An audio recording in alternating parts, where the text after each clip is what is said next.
a nucleus of a donor, and the dolly, the sheep, is a replica of the original donor, born on a surrogate mother. What they don't tell you is it took 277 failures along the way before they got one that worked. Cloning has become common. They now do it to monkeys, they do it to pigs and cattle, and it's widely practiced and great experimentation going on. And one of the mysteries is, why do they replicating cells differentiate? They don't know yet. Now, genetic engineering involves the manipulation of stem cells to produce desired tissues. And of course, nuclear transfer, being cloning, makes complete beings. And of course, there's huge moral, ethical, legal issues here. One of the questions that you're going to have to ponder somewhere along the way: can a cloned human being get saved? A big debate about that for lots of reasons. When does tampering with an embryo become murder? Is it acceptable to clone a baby to save a child's life? That was the moral dilemma the Colorado couple had to face. When does human life begin? A minister and a priest, Catholic priest, and a rabbi were arguing about this. And the minister said, "Oh, human life begins at birth." And the Catholic priest says, "You're really out of date. Human life begins at conception." The rabbi listened to them argue for a while and says, "Both you guys are mixed up. Life begins when the dog dies and the kids are off to college."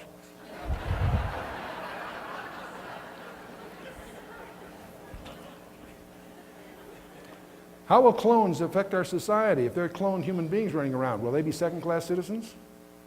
Will they be a differentiated group? Daniel seems to think so. I'll come back to that. And can a human clone become saved? A lot of good theologians will have different points of view on that. And what are the prophetic implications? If this is coming on our society, has the Bible anticipated it? Absolutely. One other footnote: just a few days ago we learned that scientists in Los Angeles and Massachusetts now believe that they can coach an unfertilized egg to start mitosis and become an embryo. They've discovered that with the right electrical and chemical stimuli, they can coax an unfertilized egg into mitosis and produce an embryo-yielding stem cells. So they can make stem cells from an unfertilized egg. This was first discovered in sea urchins. They've been able to do it with limited success in mice. The embryos don't survive a long time so far until they find out why. But this could be an end run on some of the moral dilemmas, because you could argue that that's not really an embryo, it's not a fertilized egg. It may be a source, an acceptable source of stem cells for medical research. But let's talk a little bit about the dark side. Is this a panacea for mankind, or is it a Pandora's box we've opened? Now, let's not get reactionary. These guys are going against very, very serious objectives to try to find cures for AIDS, mental illness, autoimmune diseases, obesity, Alzheimer's, Parkinson's, Huntington's, Lou Gehrig's disease, heart disease, and of course cancer. The leading cause of death after heart disease is cancer, 24%. 40% of Americans have already or will have cancer. 20% will die from it, 30% caused by smoking, 30% by poor diet and lack of exercise, spending too much time on speaking platforms. And there's also remedies being sought for things you and I can't even pronounce. And I won't go through this and embarrass my lack of background. Let's go on. One of the concerns is that there are very few safeguards against errors or abuse during the research. This research is not being done in controlled environments, not being done in government labs, not being done in large corporate facilities. It's done by garage startups all over the world. Thousands of companies being formed by the month, all over the world, not just in the US, to experiment in this area in a race for patents and insights. And as they start messing around with cross-species games, you're going to find that there's unknown diseases and complications emerging. And I use this little mouse as perhaps one of the more grotesque examples. The potential for self-replicating mutations are all impossible to fully anticipate. And of course, there's few procedural disciplines. There's small, intensely competitive laboratories and so forth. Very few controls. We're tampering with the human genome. Has this happened before? Yes. In Genesis 6. And also after that, Genesis 6 warns us with the Rephaim and so forth. The days of Noah that Jesus talks about, the days of Noah, or so shall the days of the coming of the Son of Man be. What were the days of Noah like?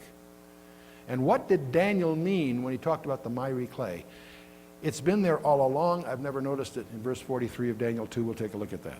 and what implications might have this for some of the strange goings on we see in Revelation and elsewhere. Genesis chapter 6, the first 2 verses are a single sentence. Everybody misses that. Genesis 6, verse 1 and 2 are a single sentence. And it came to pass when men began to multiply on the face of the earth, and daughters were born unto them, that the B'nai Ha-Elohim, the sons of God, a term used exclusively for angels in the Old Testament, saw the daughters of men that they were fair, and they took them wives of all which they chose. Weird goings on. Notice these are the same sentence that avoids a lot of other errors. B'nai Ha-Elohim, it is always used of angels, and it's in Job and other places. In the book of Enoch, which is useful for grammar and vocabulary of the period. The Septuagint, the translation of the Old Testament into the highly precise Greek, 3 centuries before Christ was born, clearly identifies this term as angels. A few verses later explains what the results were. There were Nephilim in the earth in those days, and also after that, when the sons of God came in unto the daughters of men, and they bare children unto them, the same became the mighty men which were of old, men of renown. I thought angels had no sex. That's not what the scripture says. It says the angels in heaven don't marry. It's a different statement altogether. I won't get into that here. We'll keep moving. The Nephilim, it comes from the word the fallen ones, from the verb nephal, to be cast down, to fall away, to desert. Nephilim are the fallen ones. These are the hybrids. This was Satan's strategy to corrupt the human race to prevent a Messiah. Yes, they were giants, but in the Septuagint, the word was translated gigantes, which is transliterated giants in the English. They were giants, but that's not what the word means. It means earthborn. In the Hebrew, in the Old Testament, we find a similar term called the Rephaim, sometimes translated giants in your English, sometimes translated dead. You might appropriately call them, if you look at all the verses and put it together, the living dead, strange creatures. Why did God tell Joshua to wipe out every man, woman, and child of certain tribes? Because they had a gene pool problem. One of the things that brought about the flood of Noah was a gene pool problem. In Genesis 6, verse 9, it tells us one of the distinctives of Noah was that he was a just man and he was perfect in his generations. And the word there is tamim, which means without blemish, sound, healthful, without spot, unimpaired. It's used of physical blemishes. And, well, we'll keep moving. Jesus, in his prophetic discourse, his confidential briefing to his 4 disciples in Matthew 24, said, "But as the days of Noah were, so shall the days of the coming of the Son of Man be." Now, what he may have meant is simply that it was business as usual until they entered the ark. Many scholars would see it that way. But others who have studied this carefully also feel he was saying something more than that. And so it's interesting that the classical view of Genesis 6, what's called the angel view, these are fallen angels bent on mischief, was the view of all the ancient rabbis. It was the view of the early church up until the 5th century. But in the 5th century emerges an alternative view because it was a little less spooky and a little more comfortable. It's called the lines of Seth. And that is the view that's taught in most seminaries today. The tragedy is it has absolutely no scriptural support. The fallen angel view is the view of the ancient scholars, Hebrew scholars, the view of the early church. It prevails among conservative scholarship today, and it's confirmed in the New Testament in Jude and 2 Peter. What's also interesting is that same concept is embodied in the ancient legends of virtually every ancient culture on the planet Earth. In Sumer, Assyria, Egypt, Incas, the Mayan, the Epic of Gilgamesh, Persia, Greece, India. The Greek Titans and all that are all echoes of the same kind of shenanigans way back in the mystery early chapters of Genesis. The Sioux Indians, we could go on and on. When you talk about Hercules or Atlas of the Greek mythology, you're talking about what the Hebrews would call Nephilim, the unnatural hybrids of this stuff. Now, let's just zip through this. I won't beat a dead horse here. The early church fathers held that view. Modern scholarship also holds that view. The Sethite view is easily shredded from the text.